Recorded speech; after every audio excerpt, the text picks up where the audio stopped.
चलो, अब तक जो है हम लोगों ने गैंग प्रोसेस चार्ट पढ़ लिया था। आज जो है वो हम पढ़ेंगे स्ट्रिंग डायग्राम, डोरी आरेख पढ़ेंगे।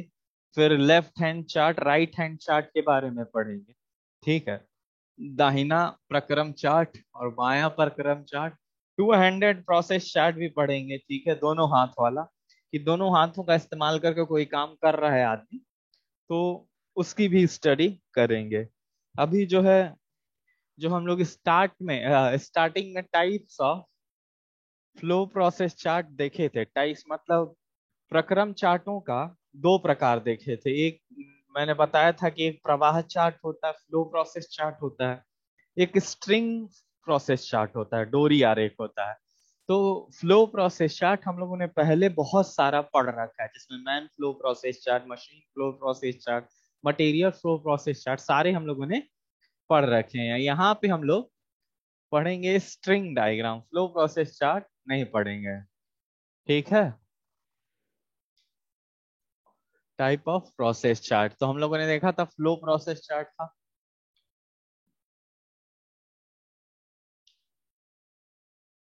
फ्लो प्रोसेस चार्ट था और एक स्ट्रिंग। ठीक है।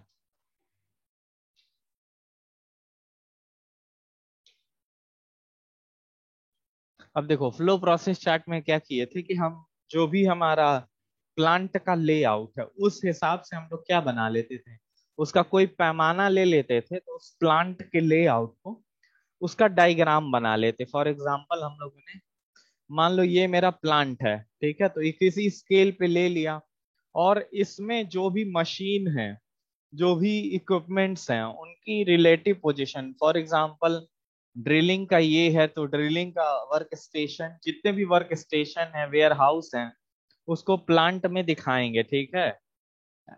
उनको रिस्पेक्टिवली, मतलब उनके सापेक्ष में दर्शाते हुए, किस तरह दर्शाएंगे ये भी याद रहे कि हम कोई पैमाना लेकर के ये प्लांट का लेआउट बनाएंगे। उसके बाद क्या करेंगे कि उस मटेरियल या मैन या किसी चीज का स्टार्टिंग से लेकर के किस किस जगह पे वो जा रहा है, कैसा उसका फ्लो है, किस किस पाथ को फॉलो कर रहा है, उसके सारे पाथ को पता करना ही फ्लो प्रोसेस चार्ट में आता है। ठीक है।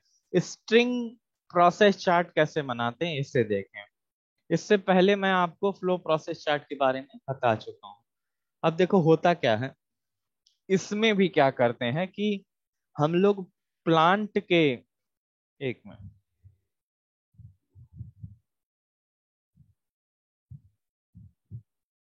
हम लोग जो वर्क प्लेस है हमारा, ठीक है, कार्यस्थल है, उसको एक निश्चित लेआउट, निश्चित पैमाने पे उसके लेआउट को दर्शा लेते हैं। ठीक है। लेआउट को दर्शाने के बाद हम करते क्या है कि विभिन्न कार्यस्थलों के अंदर जो विभिन्न जगहें हैं, जैसे जो बहुत सारी मशीनें रखी हुई हैं, बहुत सारे स्टोरेज जगह हैं, कई इस वर्क स्टेशन, उन सभी को, पैमाने को उसी हिसाब से दर्शा लेते हैं। दर्शाने के बाद क्या करते हैं, देखो, जो ये डोरी आरेख है वो क्यों बनाया जाता है ये जान लो। अगर किसी एक कार्यस्थल पे कोई आदमी बार बार आ रहा है, बार बार कोई काम कर रहा है, ठीक है, बार बार आवागमन किसी एक समय में और किसी एक जगह पे कर रहा है, तो वहां पे डोरी आरेख से क्या करते हैं कि वो कितना चला, ठीक है, और कितने समय का उपयोग किया, ये बात हमें पता करने में आसानी होती है स्ट्रिंग डायग्राम से। उसके अलावा हमें मोस्ट इकोनॉमिकल पाथ पता करना हो, मतलब मित व्ययी जो पथ है उसको अगर ज्ञात करना हो विद इन प्लांट लेआउट, तो हम क्या करते हैं, स्ट्रिंग डायग्राम का इस्तेमाल करते हैं। होता क्या है, मान लो ये मेरा वर्क प्लेस है, ठीक है, किसी भी आदमी को मान लो एक जगह यहाँ जाना है, एक जगह यहाँ जाना है, एक जगह यहाँ जाना है, एक ये जगह है, एक ये जगह है, एक ये जगह, ठीक, इतनी सारी जगहों पे किसी एक आदमी को 1 घंटे के अंतराल पे जाना है मान लो। तो इसको क्या है, पिन से दिखा लेते हैं। क्या करते हैं, पिन से। जितनी भी जगहें हैं ना फिगर में, उसको किससे दिखाते हैं, पिन पे। तो करते क्या है, बोर्ड लगा होता है ना आपके बाहर, नोटिस बोर्ड, उसी टाइप का बोर्ड रहता है, तो उसी पर ये प्लांट लेआउट बना लेते हैं, पिन लगा देते हैं। वहां पे क्या करते हैं, उसमें पिन लगा देते हैं। ऐसा बोर्ड रहता है जहाँ पे पिन लग सके, ठीक है। लगाने के बाद देखो, पिन लगा जाने के बाद क्या करते हैं, पिन लगाने के बाद मान लो जो आदमी है वो यहाँ से स्टार्ट किया, तो यहाँ पे एक धागा लेते हैं, ठीक है, यहाँ पे बांध देते हैं, ठीक। मान लो वो इसके बाद यहाँ गया तो यहाँ बांध देंगे, फिर यहाँ गया तो यहाँ बांध देंगे, फिर यहाँ गया तो यहाँ बांध देंगे, यहाँ गया तो यहाँ बांध देंगे, यहाँ गया तो यहाँ बांधेंगे, फिर वापस गया तो फिर वापस घुमा के यहाँ बांधेंगे, फिर यहाँ बांधेंगे, फिर यहाँ से यहाँ गया तो यहाँ बांधेंगे, फिर यहाँ से यहाँ गया तो यहाँ बांधेंगे, और फाइनली वो वापस यहीं आता है तो यहाँ बांध देंगे। अब देखो हो क्या क्या, हम धागा लपेटते गए जहां जहां वो गया।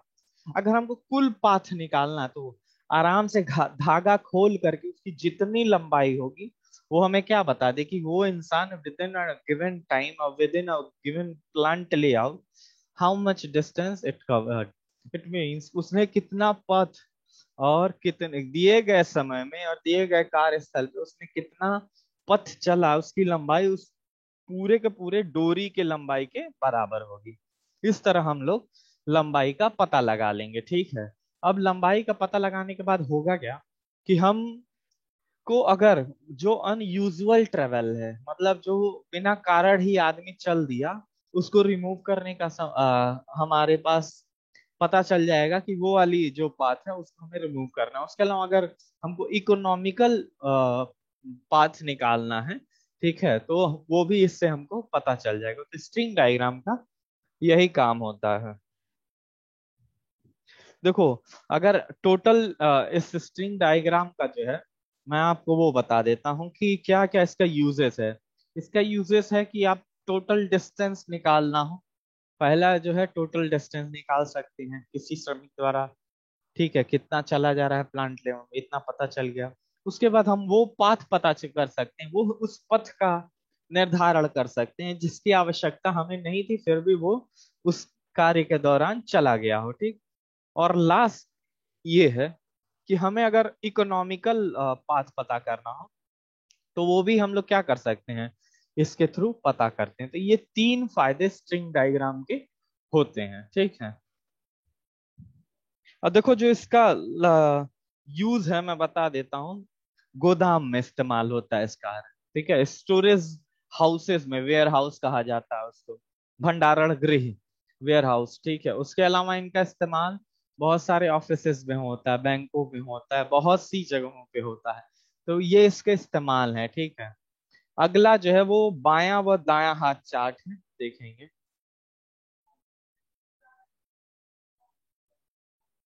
देखिए बायां दायां चार्ट और डबल हैंड चार्ट, ये सब चार्ट ही बनेंगे, ये सब मेथड स्टडी में हमने देखा होगा कि चार्ट ही बन रहे हैं।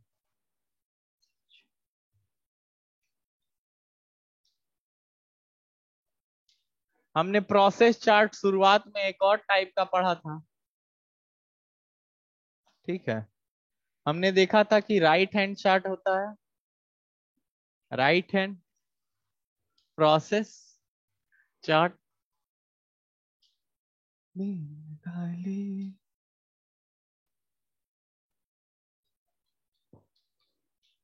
हमने देखा था कि लेफ्ट हैंड प्रोसेस चार्ट होता है और टू हैंडेड प्रोसेस चार्ट होता है।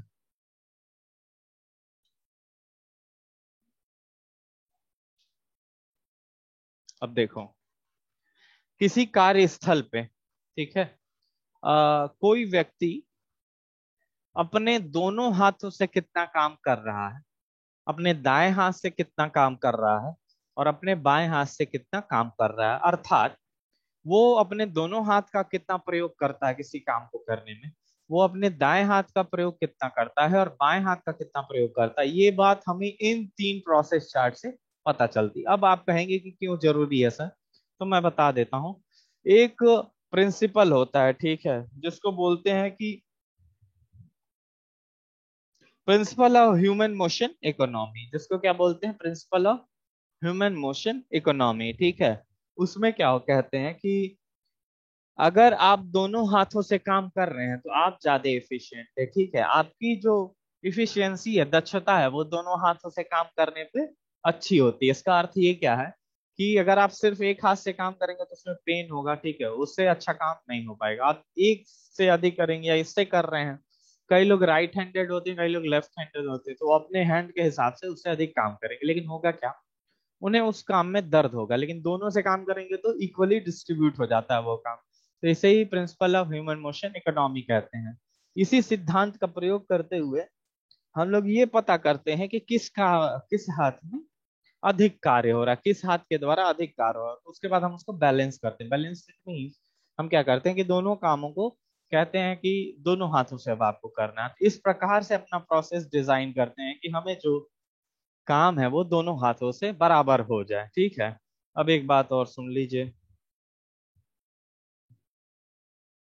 देखिए, राइट हैंड प्रोसेस चार्ट में देखो, इन तीनों प्रोसेस चार्ट में हम लोग जो मेन ऑपरेशन प्रोसेस चार्ट था उसी के सिंबल्स इस्तेमाल होते हैं। अब उसी के सिंबल 5 सिंबल थे, वही 5 सिंबल यहाँ इस्तेमाल होते हैं। बस एक बार जान लीजिए कि हाथ होल्ड भी कर सकते हैं। For example, I am holding this tester, okay, this comes under storage, ये स्टोरेज के अंतर्गत आएगा। ठीक, अगर मैं हाथ में लिया हुआ हूँ कोई सामान, तो वो स्टोरेज के भंडारण के अंतर्गत आएगा। ठीक है, कोई भी चीज होल्ड करना, हाथ में होल्डिंग का जो है तो साइन स्टोरेज से दिखाएंगे। एक और बात है, हम right handed process chart, left hand process chart and two handed process chart में कभी भी इंस्पेक्शन का इस्तेमाल, इंस्पेक्शन वाले सिग्नल का इस्तेमाल या साइन का सिंबल का इस्तेमाल नहीं करते हैं। ठीक है, अब एक और बात, अब देखिए बहुत सारे प्रोसेस चार्ट मैं आपको बना के दिखाऊंगा। अब देखिए, टू हैंडेड प्रोसेस चार्ट मैं यहाँ बनाऊंगा, जिसमें टू हैंडेड प्रोसेस चार्ट का मतलब होता है जिसमें दोनों के दोनों हाथों का क्या नाम है इस्तेमाल दिखाया गया होगा। ठीक है, एक में हम अनबैलेंस दिखाएंगे। अनबैलेंस इट मींस जब उस पर कोई काम नहीं किया गया है वो दिखाएंगे। मतलब उसमें एक हाथ अधिक काम कर रहा होगा और दूसरा हाथ कम काम कर रहा होगा। उसके बाद हम बैलेंस कर देंगे, उसके बाद फिर प्रोसेस चार्ट बना के दिखाएंगे।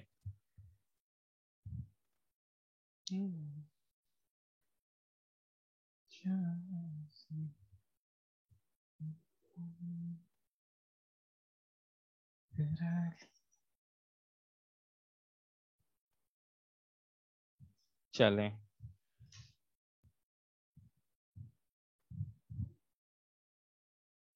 ये जो चार्ट है वो है टू हैंडेड प्रोसेस चार्ट। कौन सा चार्ट है? Two handed process chart. ठीक है, अब एक वर्क बेंच लेआउट बना दे रहे हैं। वर्क बेंच लेआउट का मतलब कि कौन कौन से काम उसमें हो रहे हैं। ठीक है,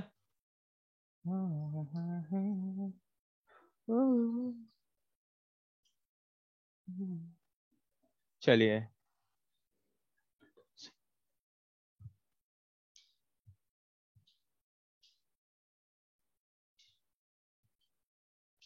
ठीक। बी अगर बना है सर्किल के अंदर तो उसका मतलब होगा बोल्ट है। क्या है इसका मतलब? बोल्ट है। अगर एन बना है तो उसका मतलब नट है। ओ है तो ऑपरेटर है। ठीक है, और ए है तो असेंबली है। ठीक, ये मतलब मैं आपको बता देता हूँ। एक और बात है, हम पहले भी बता चुके हैं कि चार्ट स्टार्ट डाल सकते हैं, चार्ट कब शुरू हुआ,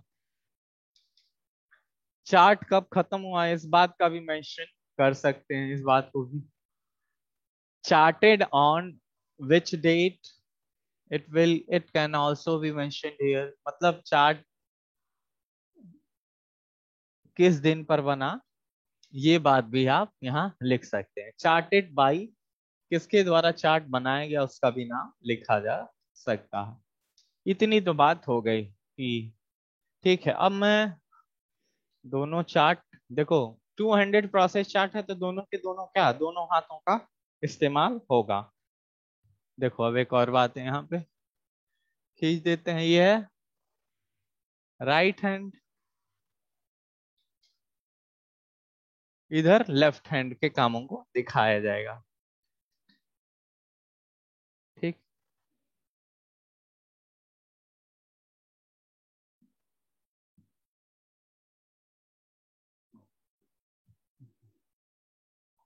ये सिंबल्स को दर्शाता है। ये किसको दर्शा रहा है? सिंबल। ये भी सिंबल को दर्शाएगा। ये कॉलम, ये जो कॉलम बचा हुआ है ये डिस्क्रिप्शन को दिखाएगा। किसको? डिस्क्रिप्शन, विवरण। उसका क्या विवरण है इसको दर्शाएगा। ठीक है, ये पूरा का पूरा डिस्क्रिप्शन दिखाएगा।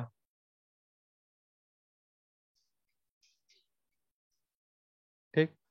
अब देखो बहुत सारे सिंबल्स इस्तेमाल, देखो हम ये जो 200 प्रोसेस चार्ट बना रहे हैं वो किस चीज का बना रहे हैं, ये बात ध्यान देना कि असेंबलिंग करना है हमको नट और बोल्ट का। किसका करना है? असेंबलिंग नट और बोल्ट का असेंबलिंग करना है। मतलब हमारे पास नट होगा, बोल्ट होगा, जो ऑपरेटर है उसकी असेंबलिंग करेंगे। ठीक है, और वो दोनों हाथों का कैसे इस्तेमाल कर रहा है उसका ही चार्ट बनाएंगे। इसके बाद हम इसका सुधार करके भी चार्ट बना सकते हैं।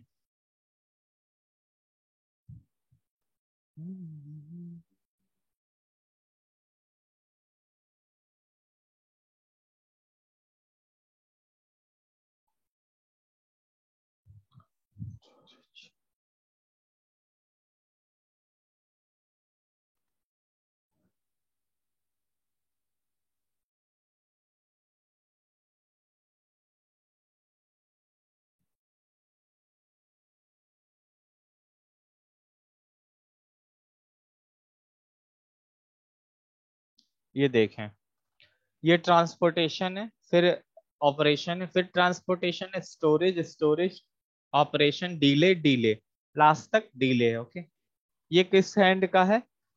ये लेफ्ट हैंड का और ये राइट हैंड का है। इसका भी मैं बना देता हूँ।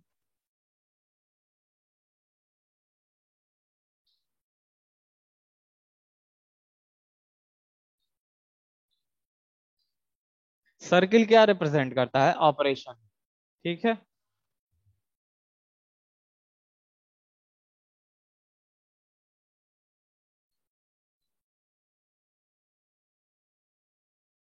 अब देखें, ट्रांसपोर्टेशन है, ऑपरेशन है, transportation, operation, operation, operation, transportation, operation, then transportation. नीचे वाला भी सबसे ट्रांसपोर्टेशन ही है। अब जो पहले हम लेफ्ट हैंड सिंबल्स की बात करेंगे, आप ध्यान से देखेंगे इसको कि सारा सिंबल यहाँ पे जो है, ये सारे कौन कौन सा सिंबल क्या रिप्रेजेंट कर रहा है इसको मैं दिखाता हूँ। ठीक है, जो इधर पे आप देख सकते हैं, यहाँ ये वाला देखें जो पहला है। ठीक है, जहां मेरी उंगली है, पहला तीर दिख रहा है ना, वो है आप बोल्ट के पास पहुंचे। ठीक है, तो ये ट्रांसपोर्टेशन से दिखाया जाएगा। ठीक है, फिर जो दूसरा, ये दूसरा सर्किल है हमारे हाथ के पास, वो दिखा रहा है कि आपने बोल्ट हेड को ग्रेस्प किया, मतलब उठाया। ठीक है, फिर हम उसको जो ये तीसरा है, ये सेंट्रल पोजीशन पे जाने का दिखा रहा है। ठीक है, उसके बाद हमने ये जो है, ये जो स्टोरेज वाला बना है ट्रायंगल, ये दर्शाता है कि आपने बोल्ट को होल्ड किया हुआ, हाथ में लिया हुआ, ये भी अभी तक आप हाथ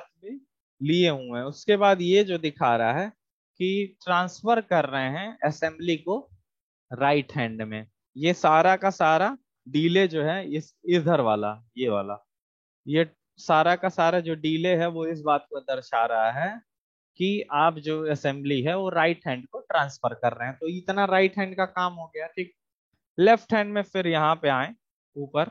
ठीक है, ये पहला वाला, ठीक, ये पहला वाला ये कह रहा है कि आप नट के पास पहुंचे, आपने नट को उठाया, दूसरा ऑपरेशन जो है, फिर आप उसको सेंट्रल पोजीशन। तो ये यहाँ पे बोल्ट को उठा रहे हैं इस वाले में, उसको फिर हाथ में ले रहे हैं, फिर लेके सेंट्रल पोजीशन। तो ये यहाँ तक तो दोनों देखो सेम है, ये वाला भी और ये वाला भी, लेकिन इसमें ऑपरेशन में थोड़ा अलग है, यहाँ भी ऑपरेशन अलग है राइट वाले में।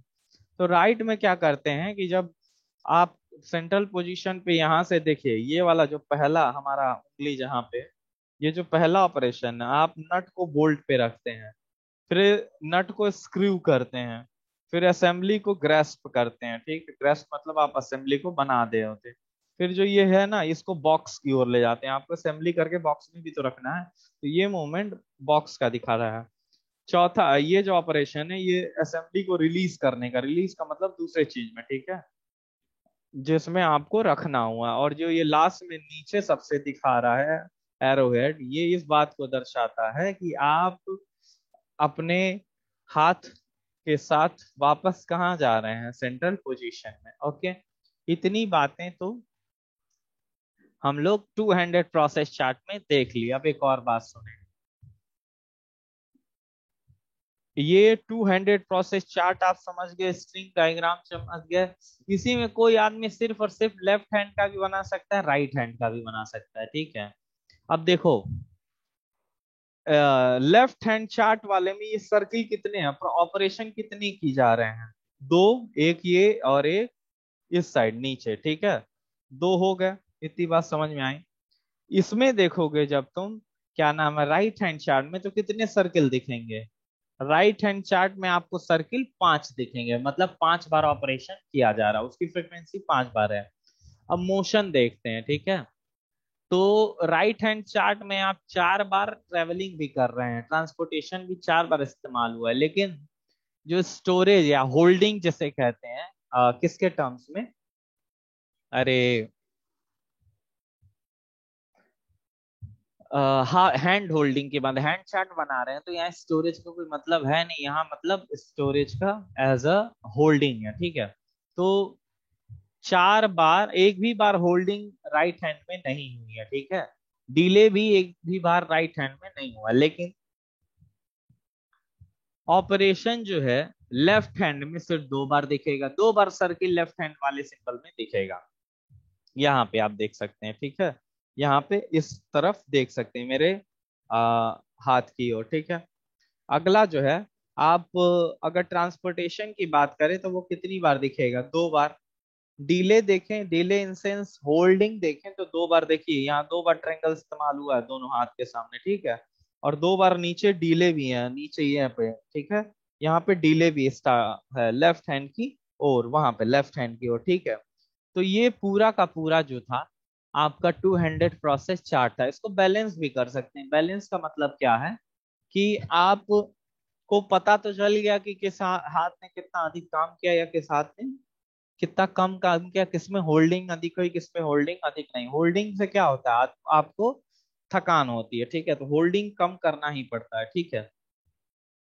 अब एक और बात, अब जो है,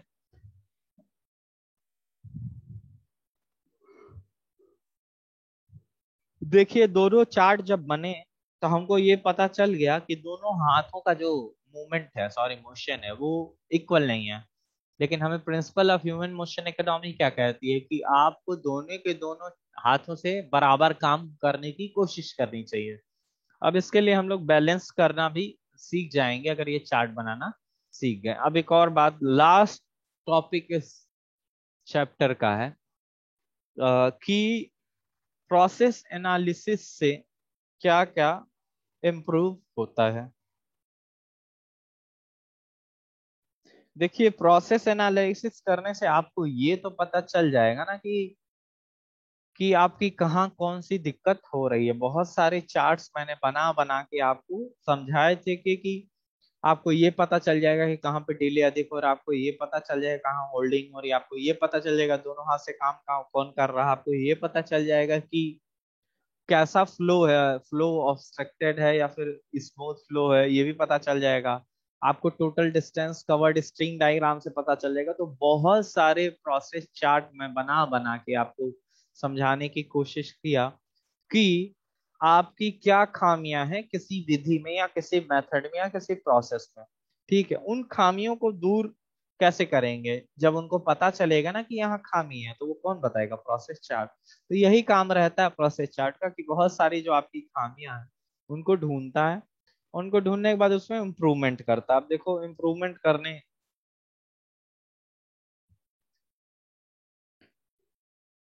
मैं आपको एक फोटो भेज दूंगा, ठीक है,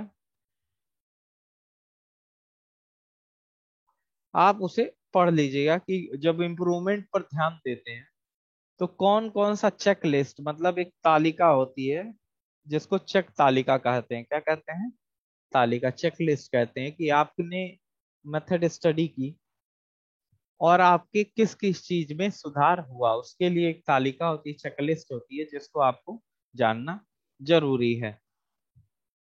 अब जो अगला चैप्टर होगा मैं बता देता हूँ, अगला जो चैप्टर ये प्रोसेस खत्म हो गया आपका मेथड स्टडी। अगला होगा गति विश्लेषण, मोशन एनालिसिस, वो भी काफी बड़ा और बेहतरीन है। ठीक है, मतलब ये है कि आपके आने वाले 2 से 3 चैप्टर जो हैं वो काफी बड़े होंगे। ठीक है, तो करीब जून लास्ट तक आपके लगभग 6 चैप्टर खत्म हो जाएंगे, 3 खत्म हो चुके, 3 और बाकी हैं। तो वो खत्म हो जाएंगे, अगले जुलाई वीक में आप 2 चैप्टर पढ़ लेंगे।